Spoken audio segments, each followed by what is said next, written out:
como les vengo diciendo, sentí en mi corazón y el Señor viene marcando muy fuertemente el tema de la autoridad espiritual. Si bien yo no tuve una continuidad el domingo pasado porque estuvo Jorge y estuvo buenísimo, yo voy a continuar hoy hablando sobre la autoridad espiritual. Y quiero recordar algunas cosas puntuales, porque déjeme decir lo que la palabra les habla a ustedes y me habla a mí. Y es tan profunda cuando está la revelación del Espíritu sobre esa palabra. Recién decíamos, Dios imparable, Dios de lo imposible, tú tienes el control. Ese es el Dios de autoridad. Ese es el Dios que mueve todas las cosas. Ese es el Dios que hace que las cosas sucedan.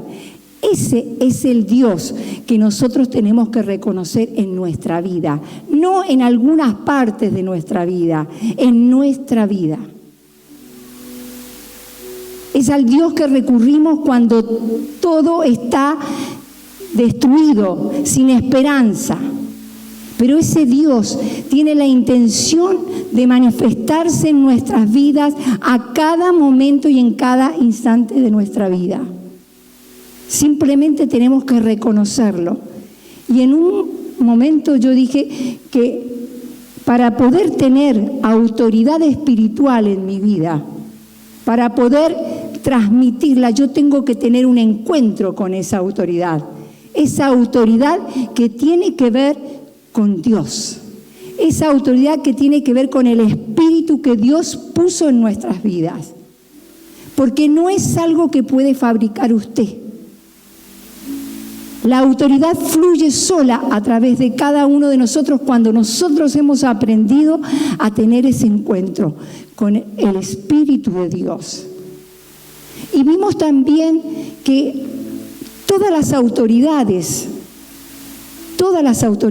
han sido establecidas por Dios, dentro de la iglesia, fuera de la iglesia, en el trabajo, que nosotros vimos también que hay gente que se sujeta a nosotros nos sujetamos a otros. Entonces entender el tema de la autoridad es algo muy importante, porque cuando yo lo entiendo, ese poder, esa manifestación que queremos que se provoque en nuestra vida, va a surgir y va a ser tan natural que nos vamos a sorprender. Nos vamos a sorprender. Y había hablado de que, así como la justicia, el gozo, la paz, son elementos de este reino, vuelvo a recordar, el reino de Dios vino a tu vida cuando recibiste al Señor Jesús. Cuando el Espíritu Santo hizo morada en tu corazón, el reino de Dios comienza a moverse en vos y a través de vos. Por eso es importante que entendiéramos el tema de la justicia, que entendiéramos el tema del gozo, pero también es importante que entendamos el tema de la autoridad. Y dije que la autoridad va como unida de la mano a lo que es la obediencia y a lo que es la sumisión. ¿Por qué? Porque solamente con la sumisión, solamente aquel que es sumiso, ese que tiene la actitud de sujetarse, someterse a algo sin cuestionar, es el que puede reconocer la autoridad y puede obedecerla. Conceptos. Ahora vamos a ir a la palabra. Dice la palabra en Hebreos 5, 8, 9, y aunque era hijo, por lo que padeció, aprendió la obediencia. Jesús, está hablando de Jesús. Y habiendo sido perfeccionado, vino a ser el autor de eterna salvación para todos los que obedecen. Y yo he aprendido a lo largo de mi experiencia en el Señor a darle trascendencia a las palabras, a no limitarlas con mi mero conocimiento. Él vino a ser autor de la salvación eterna, la que voy a tener el día que me muera. y vaya a su presencia. Y la salvación que yo necesito y usted necesita cada día de su vida. El socorro oportuno, la presencia del Espíritu guiándolo, la presencia del Espíritu hablando. Pero dice la palabra que por lo que él padeció, aprendió la obediencia. ¡Wow! ¿Acaso la obediencia debe aprenderse? ¿Ustedes creen que Jesús no sabía lo que era la obediencia? Pero parece ser que no es algo innato, no es algo que usted trae, que usted hereda, es algo que usted tiene que aprender. Es algo que nosotros debemos aprender. Aprender la obediencia. ¿La obediencia a quién? A la primera autoridad que es sobre todas las cosas, a la autoridad de Dios. Y dice que él aprendió la obediencia, la aprendió no porque la desconociera, no porque alguien tuviera que venir a disciplinarlo, sino porque él obedeció, sin cuestionamientos. Él obedeció en una sumisión total, absoluta y perfecta. Él obedeció. Y dice que la palabra que lo hizo a través de los sufrimientos. ¿Por qué no trajo la obediencia? ¿Por qué Jesús tuvo que aprender la obediencia? Porque la palabra también dice que Él se despojó de su divinidad. Él dejó su divinidad de lado y se humilló en su propia humanidad. Él dejó su deidad, su autoridad, su poder, su gloria. Él dejó todo para venir a esta tierra. Y se humilló y caminó por la tierra y nadie lo conoció como Dios.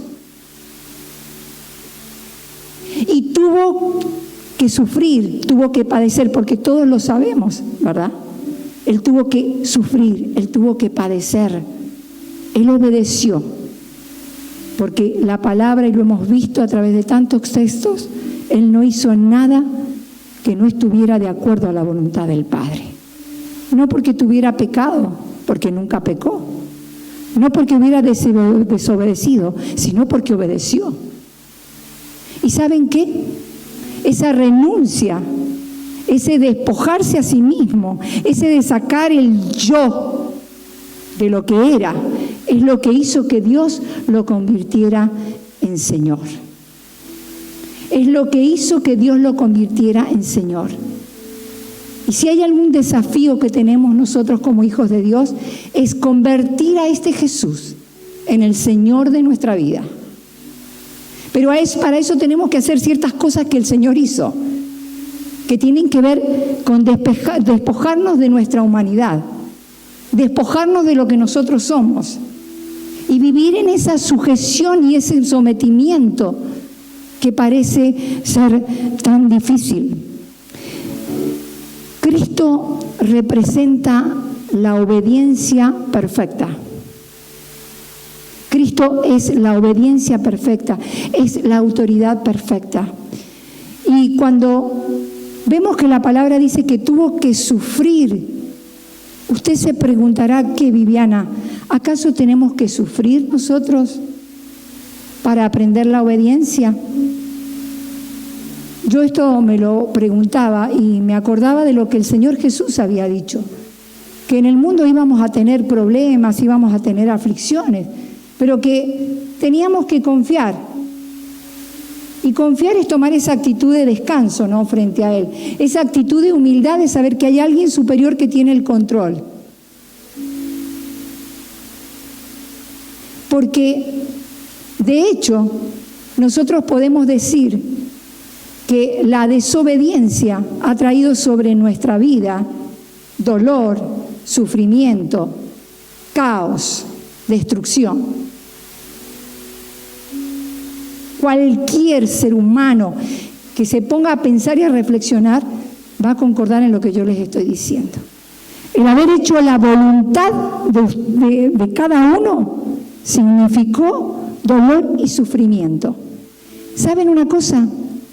Al Señor Jesús, a pesar de que padeció que sufrió y que era perfecto, aún en eso le fue más fácil esta sujeción a su Padre. Pero en nosotros la obediencia produce dolor y produce malestar, porque tenemos que dejar nuestro orgullo y nuestra independencia. Es eso lo que trae dolor. Por eso nos cuesta tanto obedecer. Y por eso nos parece que el obedecer es doloroso. ¿Sabés cuándo es doloroso? Cuando antes de esta sumisión, antes de obedecer sin cuestionamientos, está tu orgullo, está tu manera de pensar. No, lo que yo hago es importante.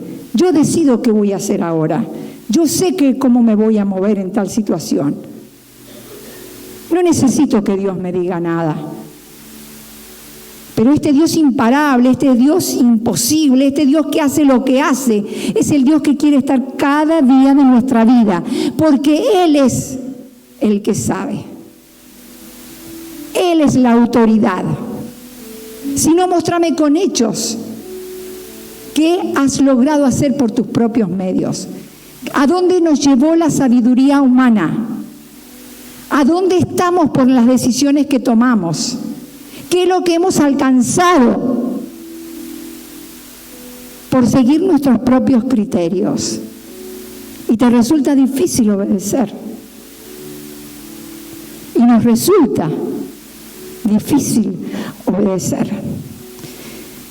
Dice la palabra que en 1 de Pedro 1:22, ahí en ese texto habla sobre el comportamiento que debemos tener aquellos que hemos sido llamados santos. Y hay un versículo 22, que me llamó la atención. Dice: habiendo purificado vuestras almas por la obediencia a la verdad. O sea que el obedecer me purifica, lo voy a decir de otra forma. O sea que cuando yo obedezco la autoridad, la verdad, lo que Dios ha dicho, su voluntad, eso purifica mi vida. ¿Y de qué me tiene que purificar? De tus malas decisiones, de tus pensamientos, de tus malos hábitos, del pecado.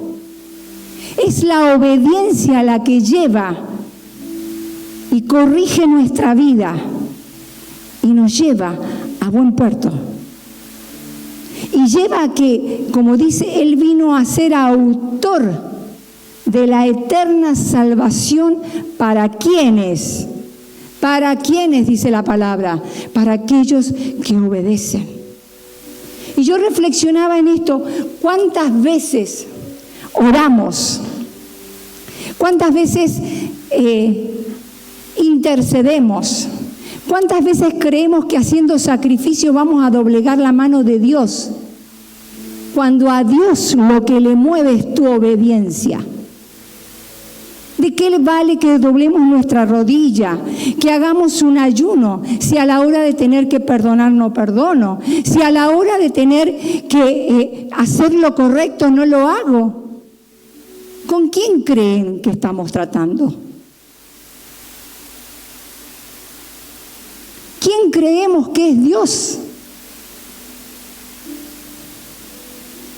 Y vuelvo a decir, no es porque seamos perfectos y tengamos que manejarnos perfectos, porque la obediencia y la autoridad se dieron perfectas solamente en Cristo.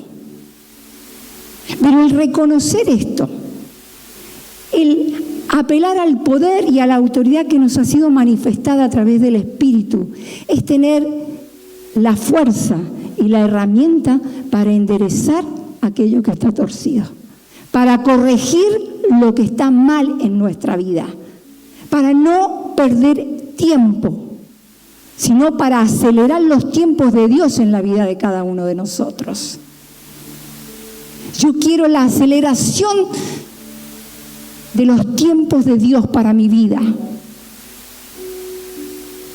Y pueblo de Dios, tenés que anhelar que el Señor te saque del lugar donde está, que el Señor te lleve a otra dimensión, a otro estado, a otro momento, donde realmente puedas comprobar que es un Dios imposible, es el Dios de lo imposible, que es el Dios incomparable. Pero tenemos que entender que así como Jesús no tuvo cuestionamientos, no tenés que tener cuestionamientos. No le podés preguntar a Dios por qué, sino preguntarle para qué. Y mientras tanto,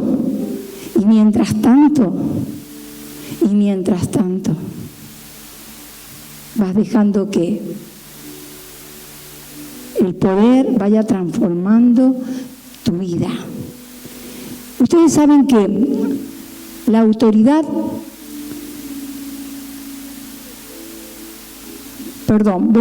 voy a decir el título de esta prédica porque no la dije, pero tiene que ver con lo que voy a decir ahora. ¿Cómo Dios establece la autoridad en su reino? ¿Cómo la establece? La establece a través de nuestra vida. La establece a través de la obediencia de cada uno de nosotros. Y Él tiene una estrecha relación con el Padre. El Hijo tiene una estrecha relación con el Padre. Esa sumisión del Señor Jesús, que fue perfecta, que fue absoluta, que fue sin cuestionamientos, hizo que Él no hiciera nada si no fuera bajo el conocimiento del Padre.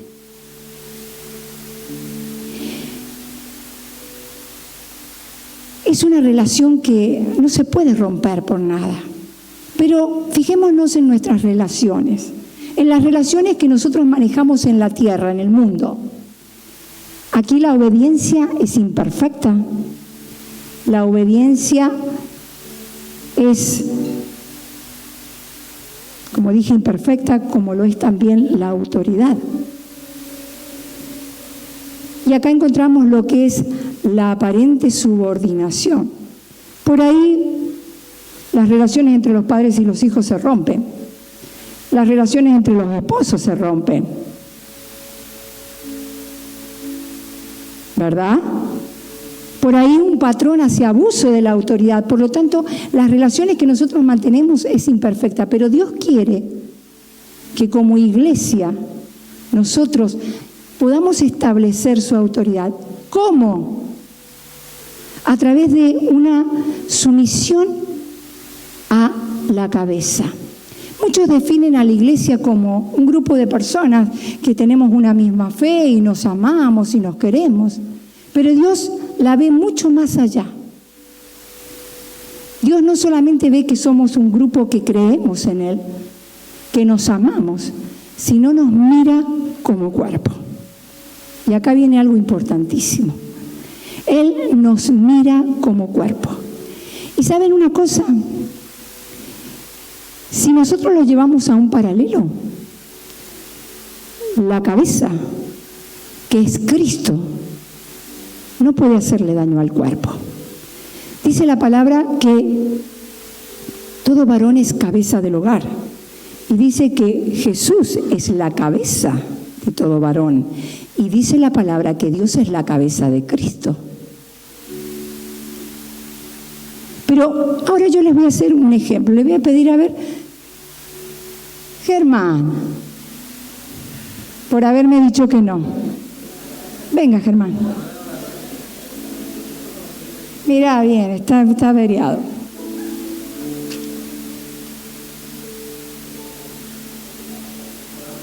Voy a usar... Hoy no me saludaste.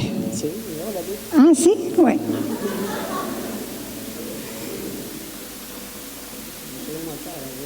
La rodilla, bueno, se la va a componer el Señor. Vamos, yo quiero mostrarles, hacerles un ejemplo y espero acordarme de todo porque tuve que analizarlo muy bien. Esto es la cabeza. Vamos a hacer un ejemplo. El Señor, Dios dice que Cristo es la cabeza y que la iglesia es su cuerpo. Vuelvo a retomar la idea. Dios no solamente pretende que nosotros creamos, tengamos una misma fe, sino que nos manifestemos como cuerpo. Porque es en el cuerpo donde se manifiesta la autoridad de Dios. Este es un cuerpo humano. Y esta es una cabeza. Y podemos decir que de acá para acá tenemos al cuerpo. Cuando la cabeza, déjame que te toque, vos mira para adelante, cuando la cabeza concibe una idea, cuando la cabeza piensa en algo, todo el cuerpo comienza a moverse gentilmente. Todo el cuerpo se comienza a mover. Porque nosotros tenemos movimientos que son conscientes y tenemos movimientos que son automáticos acá en este cuerpo. Por ejemplo, el corazón late automáticamente. Cuando él suspira, o ahora que está respirando, él lo hace naturalmente, no tiene que hacer un esfuerzo consciente para poder respirar. Todo se maneja y fluye y se mueve armoniosamente. Cuando la cabeza solicita la obediencia del cuerpo, el cuerpo, solta las manos, el cuerpo no se resiste, el cuerpo no manifiesta ningún ruido, el cuerpo no pelea, no tiene conflicto, porque la cabeza ordena y el cuerpo se mueve armoniosamente. No lo hace, no, la mano se niega a moverse, el pie se niega a caminar, no, todo se hace en perfecta armonía. La mano derecha no está comunicada directamente con la mano izquierda. Es la cabeza la que ordena que esta mano se mueva y que esta mano se mueva. Es la cabeza la que hace que esto funcione. Estaría muy mal de tu parte, mano derecha, querer decirle a la mano izquierda cuál es la posición o qué es lo que tiene que hacer. Así como esta cabeza está sujeta a este cuerpo, también los miembros, esto, lo que hay acá, todo, pierna, rodilla, todo está sujeto unos a otros. ¿Me siguen? Todo está sujeto unos a otros y se ayudan mutuamente. Sería una locura pensar que la mano quiera ser un ojo. Es decir, que cuando él se mueve, cuando él mueve la mano, es todo debido a la orden de la cabeza. Cuando él camina, es la cabeza la que camina. Cuando él mira, es la cabeza la que mira. Cabeza, Cristo. Es la cabeza, ustedes son los miembros. Cuando yo miro, es la cabeza, es Cristo el que mira. Sería una impertinencia por parte de la mano querer ver, porque la mano se tiene que sujetar a lo que el ojo tiene, que es la visión, y se tiene que sujetar a la función de la visión. Es decir, que si la mano quiere ser ojo, produciría un desequilibrio total, ¿verdad? ¿Verdad que es así? Entonces es la cabeza la que hace que todo esto se mueva. ¿Cuándo aparece el problema? Y cuando el pie quiere ver. Y cuando la mano quiere caminar. Ustedes son inteligentes y me siguen, ¿verdad? Ahí tenemos el gran inconveniente. Porque el que hace que todo esto se mueva en armonía es la cabeza. Y Dios quiere, y es el anhelo hasta que el Señor Jesús venga a buscarnos, es que nosotros aprendamos a manejarnos como se mueve el cuerpo. La cabeza, ¿ustedes piensan que esta cabeza humana haría premeditadamente daño a este cuerpo? No, ¿verdad que no? ¿Ustedes piensan que Cristo como cabeza le haría daño al cuerpo de Cristo? No. Es decir, que cada una de las partes tiene una sumisión total, sin cuestionamientos. Este cuerpo que se mueve, que hace movimientos, que respira, que late el corazón, lo hace en una perfecta armonía a la cabeza. Gracias.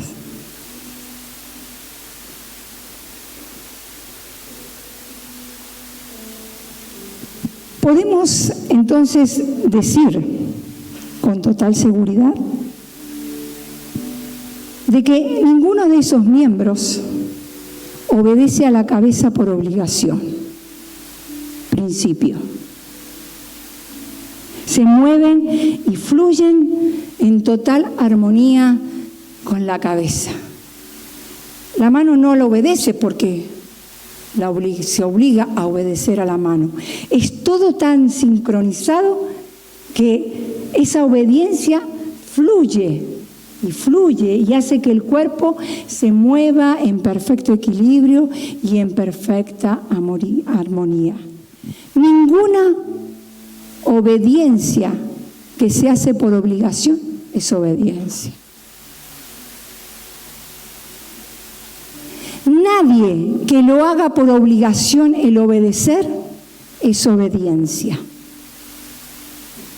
Yo me acordaba y decía, ha ido evolucionando en mí, no se vayan a reír, pero yo me acordaba y compartía no sé con quién, pero les hablé en la prédica anterior del poder reconocer cuando hay rebeldía en nuestra vida.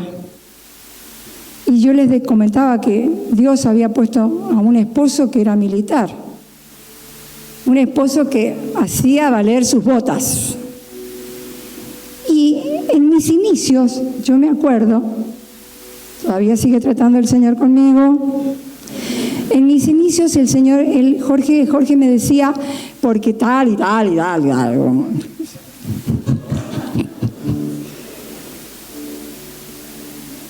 Y era como, para mí era un veneno, era una cosa que no le puedo explicar lo que me provocaba. Entonces fui aprendiendo a hacerle caso, pero fue por etapas. Porque yo le decía, mira, yo me voy a sujetar a vos, porque el Señor dice que me tengo que sujetar a vos. Pero quiero que sepas esto, dentro mío estoy parada, haciéndote frente, como diciéndole, haciéndote guerra. ¿Eso era obediencia? ¿Esa obediencia obligada de mi parte a sujetarme a Él era obediencia? No. Ahora esa obediencia, esa sujeción, se ha ido vistiendo de amor y de cariño. Entonces ahora puedo fluir más livianamente. Porque, seamos sinceros, tenemos que reconocer que esto habita en nosotros. No hay peor cosa que a mí me manden.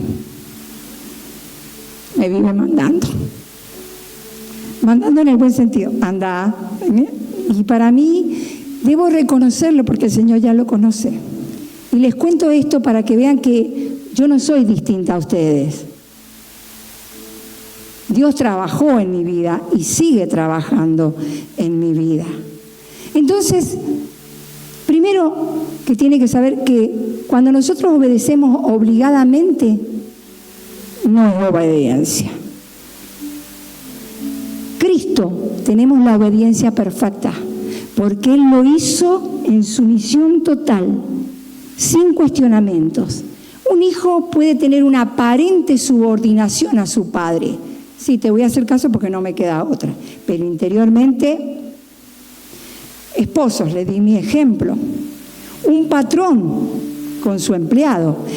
Esta manifestación de la autoridad que la vemos en todos lados y esta relación que se produce en todos lados. Pero Dios quiere que nosotros, como cuerpo, que somos los encargados de establecer la autoridad, comencemos a fluir en esto, sin cuestionamientos, porque el Señor quiere ver que su iglesia se mueva y se mueva en un fluir donde aprendamos a reconocer, escúcheme bien esto, y esto yo le pedía perdón a Dios.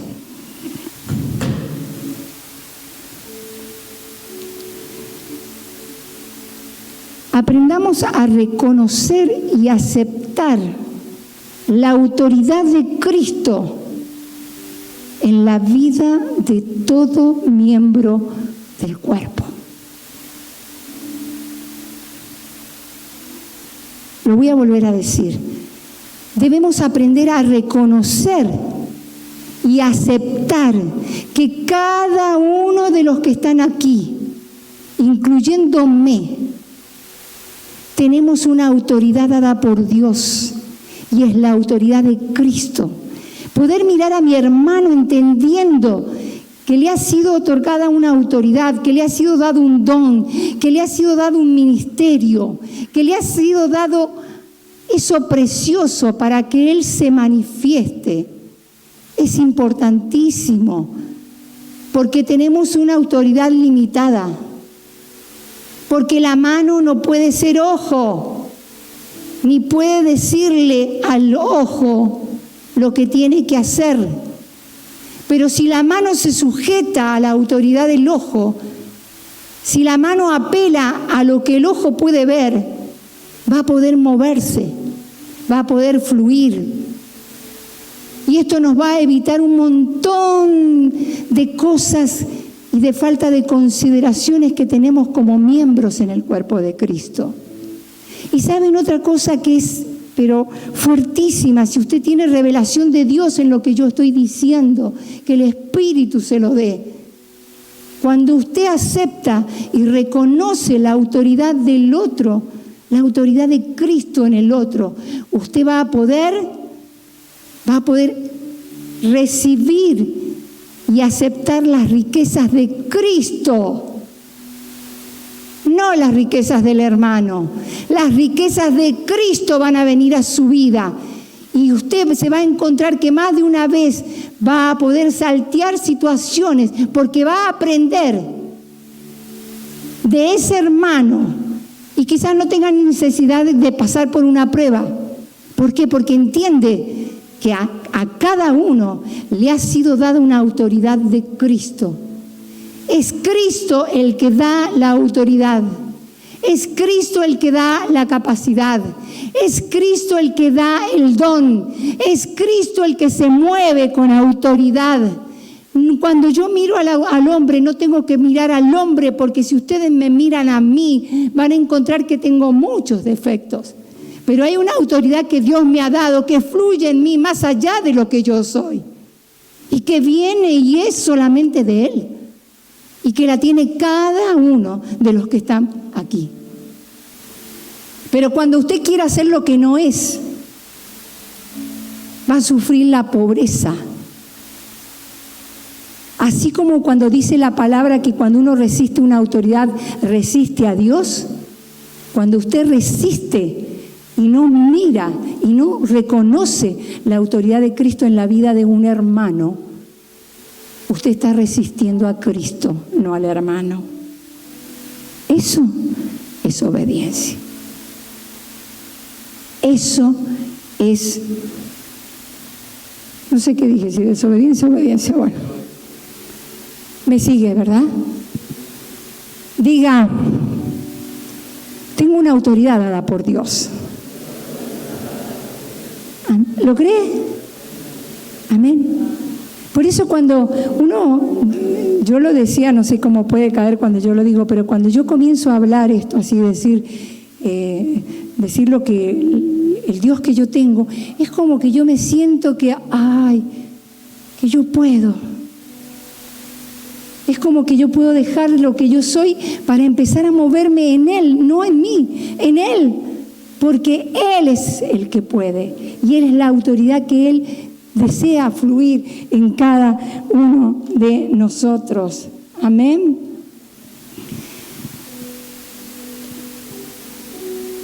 Otra cosa que debemos saber, y esto yo lo pensaba y decía, ¿cómo aplicarlo, Señor?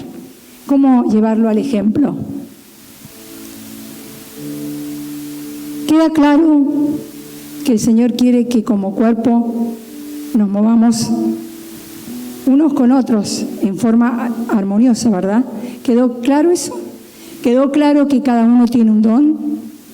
Que no podemos ser todos ojos, no podemos ser... Cada uno tiene algo que tiene que descubrir y que tiene que decirle al Espíritu que se manifieste en usted. Pero el reconocer esto va a hacer que nos movamos como cuerpo, en esa autoridad y en ese poder que hace que el cielo descienda a la tierra, que hace que el cielo se mueva a nuestro favor, que hace que el poder de Dios se manifieste en el pueblo de Dios. Dios quiere que nosotros aprendamos la obediencia acá en la iglesia, en el cuerpo de Cristo. Porque si no la aprendemos acá, vamos a fracasar en cualquier ámbito donde nos movamos. Miren lo que estoy diciendo. Y yo decía, pero parece, ¿cómo tengo que aprender la obediencia acá? No me olvido de que soy cuerpo, que soy miembro y que Cristo es la cabeza. Y Cristo, como cabeza, nunca le hará daño al cuerpo. Pero Él ha establecido principios del reino que nosotros tenemos que obedecer sin cuestionamientos. Él habla de perdonar, Él habla de cambiar nuestra manera de pensar, Él habla de la actitud que tiene que tener nuestro corazón, Él habla de que tenemos que aprender a dar para recibir, Él habla que tenemos que sembrar para poder cosechar. Esos son principios del reino. No es que yo obedezco una parte y otra parte no la obedezco. No es que yo hago esto, pero en esta área no me la toqué porque esta la sigo gobernando yo. Y me atrevo a decir que mucha de la gente y mucho del pueblo de Dios no ha visto la manifestación de su poder en su vida porque no obedece los principios del reino, porque no lo obedecen. Por ejemplo, y acá se van a mover todos y se van a apretar así. Por ejemplo, el principio de la ofrenda, del diezmo. Hay gente que piensa que le está dando a Dios. Hay gente que cree que lo que da o que lo que saca se lo está dando, no sé, a alguien. Piensan que Dios necesita algo de ustedes. ¿Quiénes son los necesitados? Esto es para hablar en otra prédica, pero les doy un ejemplo. Porque hay gente que lleva años transcurriendo y déjeme decirle que le guste o no le guste, Dios no los va a bendecir. Dios no bendice la desobediencia. Dios bendice la obediencia sin cuestionamientos, porque esa obediencia sin cuestionamientos tiene que ver con que entendimos y entendiste quién es el dueño de todas las cosas. ¿Quién es el dueño del mundo entero. ¿Quién es el dueño de la economía? ¿Quién es el dueño de la restauración? ¿Quién es el dueño de la salud? ¿Quién es el dueño de todo? Y mientras más le quites a Dios, no solamente en el dinero, mientras más te niegues a entregarle todas las áreas de tu vida al Señor, más pobre vas a ser. Porque la fe van de la mano de la obediencia. Porque no tenés que ver para obedecer. Tenés que tener un encuentro con Dios y saber quién es Él. Tenés que saber quién es Él. Hay una historia. Me partió. En la palabra de Dios, que habla en el libro de Números, en el capítulo 16 y 17. Lo voy a contar rápido. En el capítulo 16 aparece el levantamiento de Coré. Era un leví que junto a 250 personas se levantaron contra Moisés.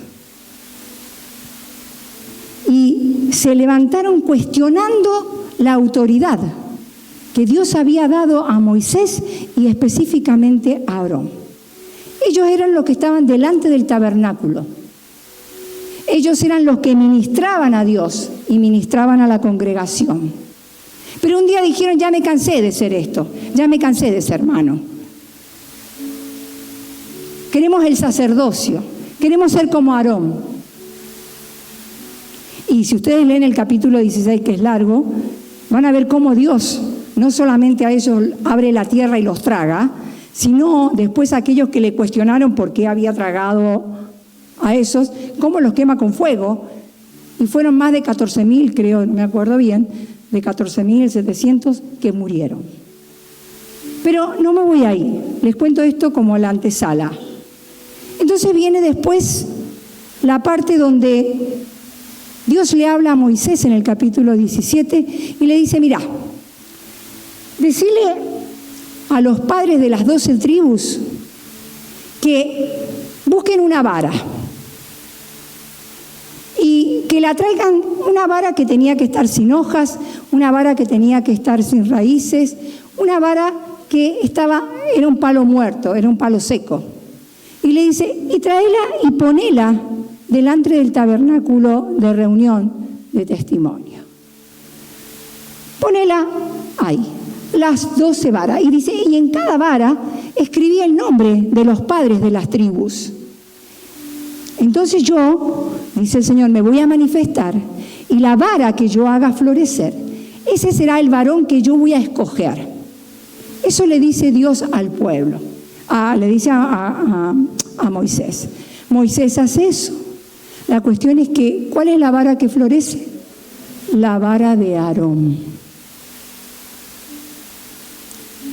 Ahora, ¿qué significa la vara?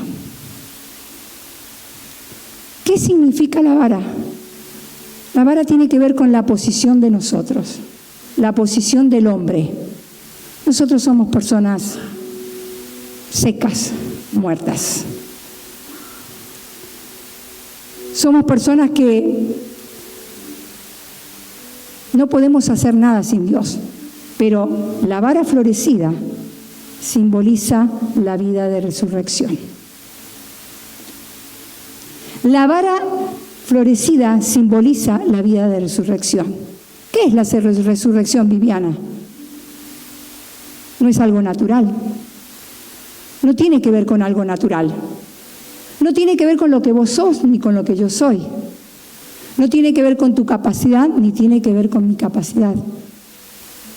Tiene que ver con lo que yo no soy y con lo que Dios sí es. Tiene que ver con lo que yo no soy y lo que Dios sí es.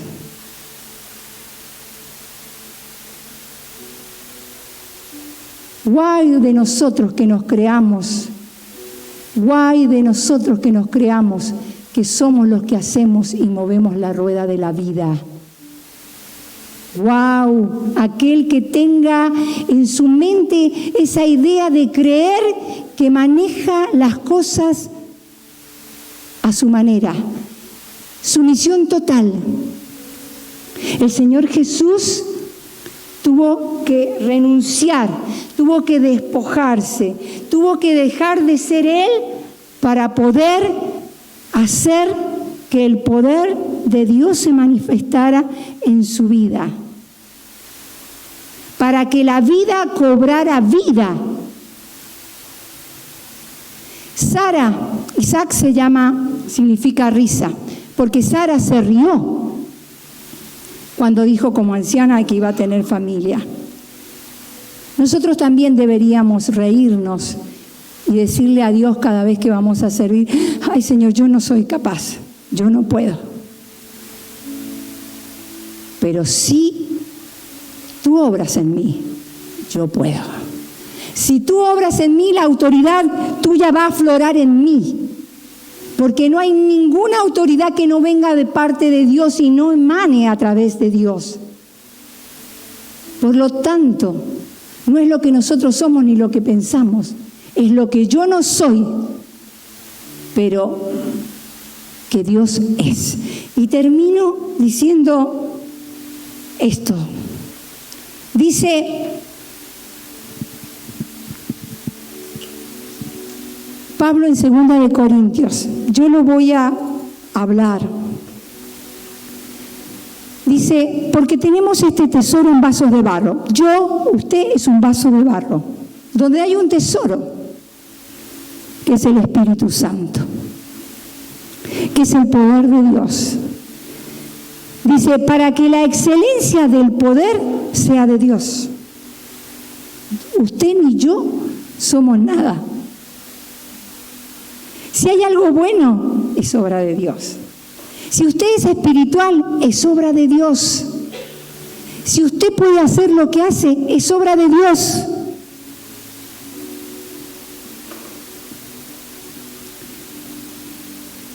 Y dice Pablo, porque estamos atribulados, me pasa esto, me pasa aquello, tengo problemas, la vida me va todo mal, pero dice, pero no me voy a angustiar. Porque la autoridad de autoridades está sobre mi vida, porque no hay temor, porque Él está al control. Dice, en apuros, ¿quién no está en apuros? ¿Quién no le pasan cosas? Pero no nos tenemos que desesperar, porque el poder, porque la vida, la resurrección está acá. Dice, perseguidos mas no desamparados, derribados, nos caemos una, otra, pero nos levantamos en las fuerzas del Señor. Dice, y escúcheme bien esto, se me hizo una luz, yo me detengo mucho por ahí a pensar en las palabras, quizá usted lo sepa, yo lo descubrí o se me reveló a mi corazón. Dice, llevando en el cuerpo siempre, por todas partes, la muerte de Jesús. Cuando yo muero, la muerte de Jesús para mí simboliza esa sumisión total, esa obediencia perfecta. Cuando yo en mi cuerpo soy capaz de llevar la muerte, el dolor que ocasiona el renunciar a mí misma, el renunciar a lo que yo quiero, a lo que yo soy, a mi opinión, a mi modo. Cuando yo en mi cuerpo, cuando yo en mi carne llevo la muerte de Jesús, la vida de Jesús se manifiesta en mi cuerpo. La vida de Jesús, la resurrección viene a mi cuerpo. Cada vez que yo muero, se manifiesta en mí la vida. Tanto que nos preocupa tener que morir a nuestra forma de mirar la vida y de pensar y de hacer las cosas. Pero el Señor dice que cuando la muerte se manifiesta, cuando decido morir, cuando decido renunciar y darle el trono a quien tiene el trono, y darle la supremacía, la vida surge, la resurrección surge, el poder surge y se manifiesta su autoridad sobre cada cosa que nosotros hacemos. Gloria a Dios por esto y por aquellos que entiendan esta palabra, porque es vida, porque es bendición, porque es ensanchamiento, porque es conquista para aquellos que entiendan que vale la pena morir, vale la pena renunciar, vale la pena dejarse abandonar en los brazos de Jesús, porque cuando lo hacemos, Él se levanta. Él se levanta como la resurrección misma. Él se levanta como el poder mismo en nuestras vidas.